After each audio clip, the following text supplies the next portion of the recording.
What is happening, gorgeous? Welcome back to my channel. Do you know what today can do? Today can suck my perswina. I have had quite an exhausting day today. I haven't really been on YouTube recently because I've been lacking inspiration for all things social media. It might be to do with the weather. It might be to do with the impending coronavirus pandemic. It also might just be that I'm just not feeling inspired.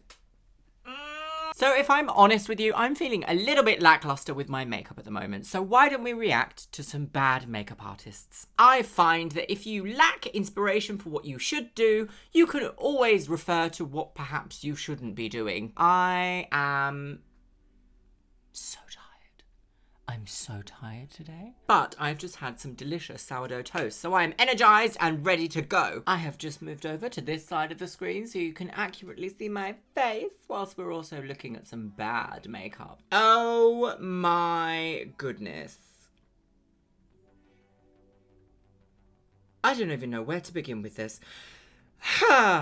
If you've ever fake tanned, you'll know the eternal struggle it is to match your foundation to whatever the rest of your body is doing. A lot of the fake tans that are designed for use on the body are also not designed for use on the face. You will get breakouts and you will also get dry skin. And sometimes I find that tan just doesn't last as long on the skin of the face as it does on the rest of the body. So I can sort of forgive this. Oh my. I mean, the eye look is absolutely phenomenal, but she needs some lashes. Dramatic eye looks desperately need something to make it go whoosh. But even then, I mean, if you look at her neck and you also look at her shoulders, I still feel like that's a little bit too dark of a colour.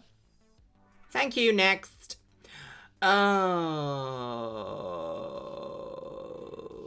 Okay. So, I have worked in makeup for about 10 years now. Nope. About 13 years now. Let me tell you a little thing about the markets around the world. So because of British colonialism, a lot of cultures like to make their skin paler when they wear makeup, when they are talking about skincare, and when they are seeking out any sort of skin treatments. Quite a lot of the time, the goal is to make themselves look quite white. Saying that, this is not done well. So we've got highlighter going underneath the eye. But I mean, that's where highlighter goes, but also like that's a stripe, a zebra stripe across her top of her cheekbones all the way to like the nose.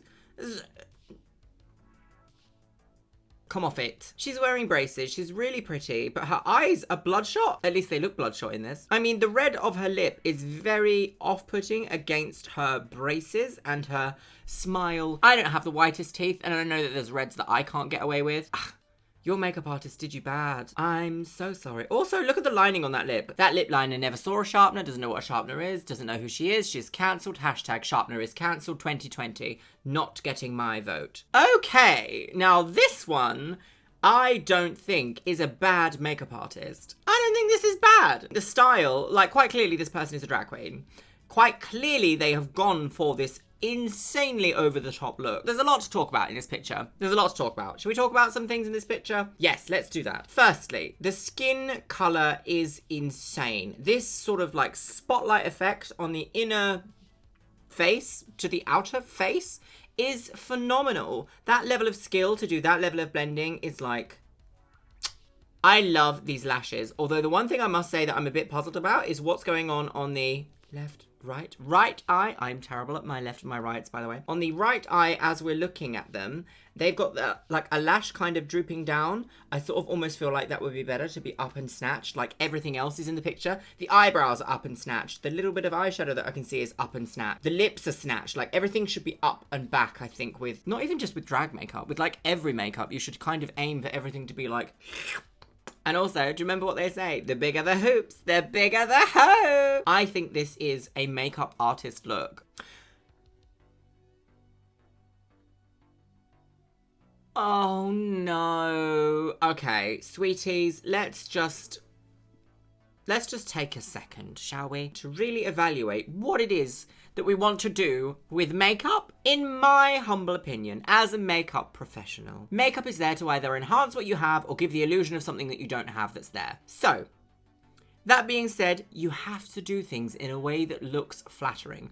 Nobody wants to be unflatteringly blorange. Brown, blonde, orange colour. I'm sorry, it doesn't work. This girl on the left with the pink hair Love the hairstyle, love the hair color. The eyebrows, really, really thick. The eyelashes, a bit extreme. But that contouring is not flattering. And the goal of makeup, in this sense, a beauty makeover sense, is to look flattering. Contouring is really difficult, and it doesn't suit absolutely anyone.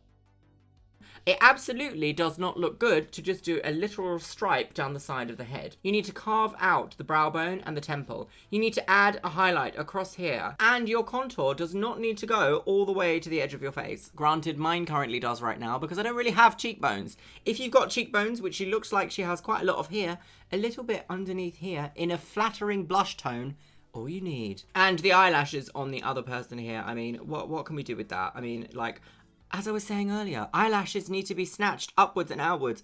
Nobody wants your eye to look like this. Is this flattering? Can you be like, hello, I've come here for the modelling photo shoot. My name is Ongina Wonky Liedner. Absolutely not. If you can't do a certain type of makeup, there is a plethora of information out there for everyone to learn how to really, like, hone your craft. If you don't know how to do makeup for mature skin, go and take a course in makeup for mature skin. Subscribe to Makeup for Mature Skin YouTube channels. Wayne Goss, for example, is excellent at doing makeup for mature skin. Watch 87 tutorials of his before you start charging people for these fees. I think my little dicky heart can only take one more today. Shall we hone it back in? Let's do that. Do you know, I actually don't really like Instagram style makeup that much. Mostly because the people that are wearing Instagram style makeup have either had a lot of fillers, a lot of work done, or are only wearing it for a couple of hours for a photo shoot. This is where Instagram makeup starts to look a little bit sticky. It kind of looks like if you hugged this person, all of their face would just come off onto you and you'd be like, oh my god, my Balenciaga is ruined. My god, that was such a like 2016 reference. So let's have a little dissection of what's going on here, shall we? I'm gonna say I actually like the lip colour. Granted, the dark brown stripe around the outside of the lips is not where it's at. It's just not where it's at. This is lovingly, affectionately known as beef lips by some people in the bad makeup community. Beef lips looking like, you know, cooked on the outside, raw on the middle. I do feel that the outline is far too strong. The ombre should come from the outside in to make them look more like rather than overlining the top and the bottom. But I do like a soft pink nude lip. Now, I absolutely hate wearing highlighter on the tip of the nose. Nobody in real life looks lovely when they have a really shiny nose. The way to give an illusion of contouring that fits a very specific style of makeup is to do it down the bridge. That's it.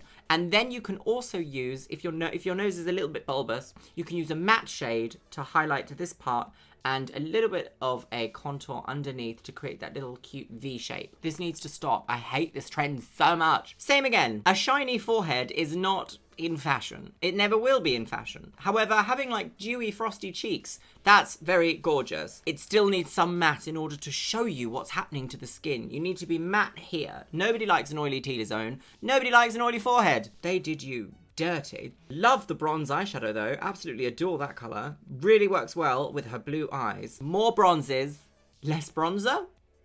I think that's about it for today. But you know what? I am so glad that in the line of work that I'm currently in, I'm not making people look like that. And they're leaving my presence feeling happy about themselves. That's all we can ask for really as makeup artists, isn't it? So I just want to say that I'm not coming for anyone in this video. Just try not to say things you can do if you're really not so sure about doing them. Everybody starts somewhere, but don't lie to yourself. Does that make sense? Am I being a bitch? I'm probably being a bitch, aren't I? Ugh. Okay, gorgeous, gorgeous people. Thank you so much for joining me today. I'm going to go and have some dinner and go to bed and get a rest because this Google has decided to become sentient. She recorded me saying, gorgeous people, thank you so much for joining me today. And she said, that makes me so happy. Be quiet, Google. You're drunk. And you know what? On that note, goodbye.